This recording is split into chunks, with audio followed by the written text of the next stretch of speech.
বেড়াতে এসে যদি একটু আনন্দ ফুর্তি না করি ভাল লাগে? দেখি কার পেছনে একটু লাগা যায়, দেখি কে আছে, দেখি কোন ঘরটায় আছে। আমারও তো একটু দেখতে ইচ্ছে করে,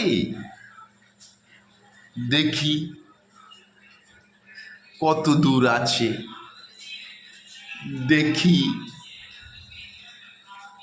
যেতে পারছি কি না।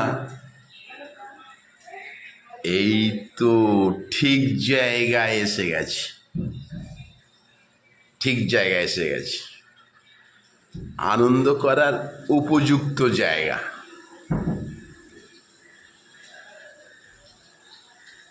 এই আনন্দের উৎসর্গ।